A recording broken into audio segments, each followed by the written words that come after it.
नमस्कार दोस्तों, आप देख रहे हैं RNI न्यूज। मैं हूं आपके साथ संध्या बेस्ट। दोस्तों, एक तरफ गुजरात में दूसरे चरण का आज मतदान हो रहा है, वहीं यूपी में भी उपचुनाव के लिए मैनपुरी लोकसभा सीट और रामपुर व खतौनी विधानसभा सीट पर उपचुनाव के लिए सुबह से वोटिंग चल रही है, जिसके नतीजे 8 दिसंबर को आएंगे। लेकिन आज बात होगी उस सीट की जिस पर स्वर्गीय पूर्व सीएम मुलायम सिंह यादव का राज हुआ करता था। जी हां, मैनपुरी सीट प्रदेश ही नहीं बल्कि देश के राजनीतिक मानचित्र पर महत्वपूर्ण स्थान रखने वाला मैनपुरी लोकसभा क्षेत्र, जो मुलायम सिंह यादव के गढ़ के रूप में जाना जाता है। यहां के मतदाताओं ने 2 उपचुनाव सहित 21 चुनाव देखे हैं। साल 1996 में मुलायम सिंह यादव के पहले लोकसभा चुनाव में कांटे का मुकाबला देखा।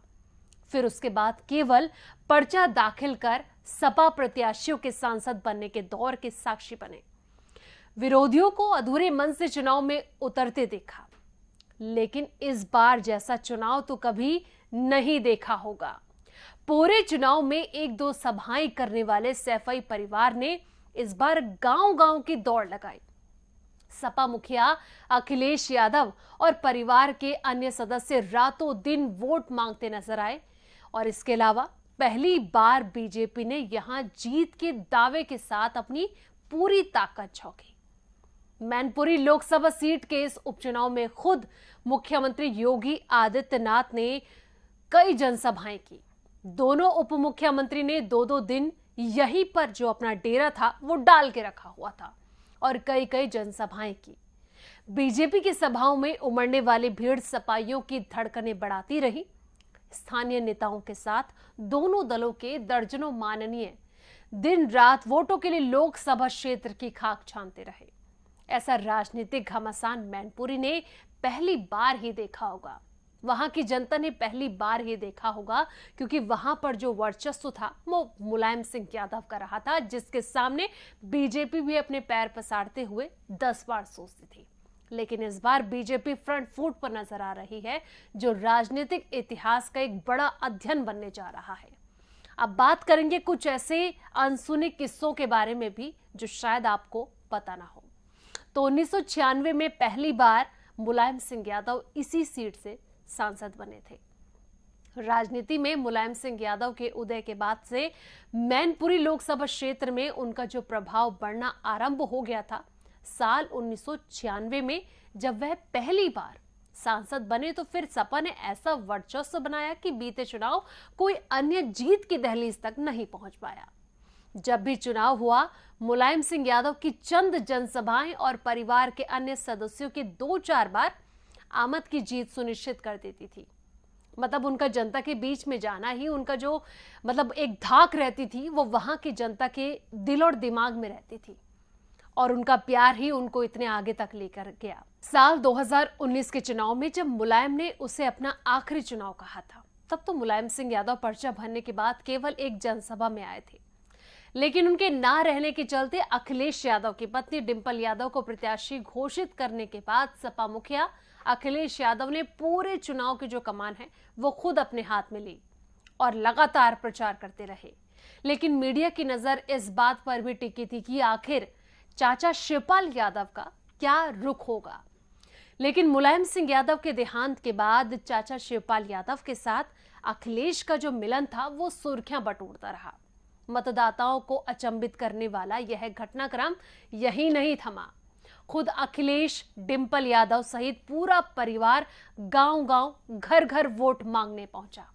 हर जगह मुलायम सिंह को वोट के रूप में श्रद्धांजलि देने की अपील हुई।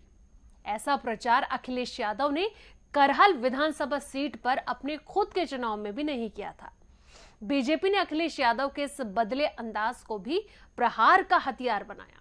बीजेपी नेताओं ने हर मंच से कहा कि उनके सामने हार उन्हें दिख रही है, इसलिए गांव-गांव घूमने पर वो मजबूर हो गए हैं। जनता में भी इस वार पलटवार की जबरदस्त चर्चा रही।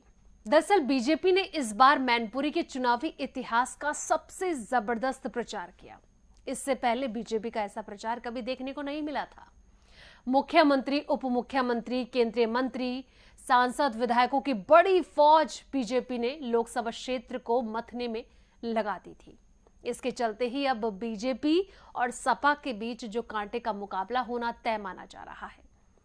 तो मैनपुरी का जातीय अंक गणित क्या कहता है, इस और ध्यान देना भी बहुत ज्यादा जरूरी है। तो दोस्तों, मैनपुरी सीट से मुलायम परिवार के जीत के पीछे एक बड़ी वजह यहां का जातीय समीकरण भी रहा।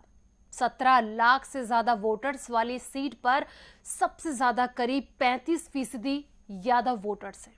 इसके बाद बारी आती है शाक्य और राजपूत वोटर्स की। ये भी करीब 30 से 35% बैठते हैं। यादव और शाक्य पारंपरिक तौर पर समाजवादी पार्टी के वोट बैंक माने जाते हैं। इसके बाद ब्राह्मण, लोधी, दलित और मुस्लिम वोटर हैं।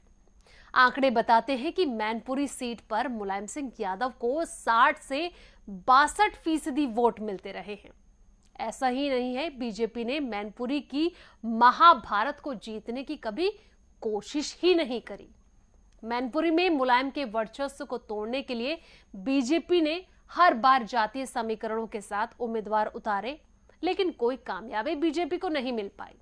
मुलायम परिवार का दबदबा सीट पर लगातार बढ़ता गया। मुलायम सिंह की बारी। मुलायम सिंह यादव ने 1992 में समाजवादी पार्टी का गठन किया। साल 1996 के लोकसभा चुनाव में मुलायम सिंह यादव ने मैनपुरी से चुनाव लड़ा और वो जीत भी गए थे। 98 की बात की जाए तो 98 से लेकर 99 के लोकसभा चुनाव में फिर सपा के मुलायम सिंह यादव जीते, लेकिन मुख्यमंत्री बनने के बाद उन्होंने इस्तीफा दे दिया था। साल 2004 के उपचुनाव में उनके भतीजे धर्मेंद्र यादव मैनपुरी से सांसद चुने गए। 2009 और 2014 के लोकसभा चुनाव में मुलायम सिंह यादव फिर से सांसद बन गए। अब 2014 में मुलायम सिंह 2 बार आजमगढ़ और मैनपुरी सीटों से एक साथ लड़े और उन्हें जीत भी मिली। इसके बाद जबरदस्त मोदी लहर में मुलायम सिंह यादव 2019 में भी कामयाब रहे। तो देखिए कि किस तरीके से बीजेपी की लगातार जब धमक थी, उसके बावजूद भी मुलायम सिंह यादव की सीट से क्या दबदबा रहा था। लेकिन अब साख की लड़ाई है, परिवारवाद की लड़ाई है। ऐसे में देखना यह होगा कि एक तरफ अखिलेश यादव, डिंपल यादव, पूरे परिवार ने घर घर जाकर वोट की अपील तो की, लेकिन ऐसे में देखना यह होगा कि जो ये आपसी टकरार है वो कितना मजबूत होता है। क्या बीजेपी इस बार वो सीट उड़ा ले जाएगी? दोस्तों, आपको क्या लगता है? कमेंट सेक्शन में अपनी राय जरूर दें। साथ ही वीडियो को लाइक शेयर जरूर करें और हमारे चैनल को सब्सक्राइब भी जरूर करें।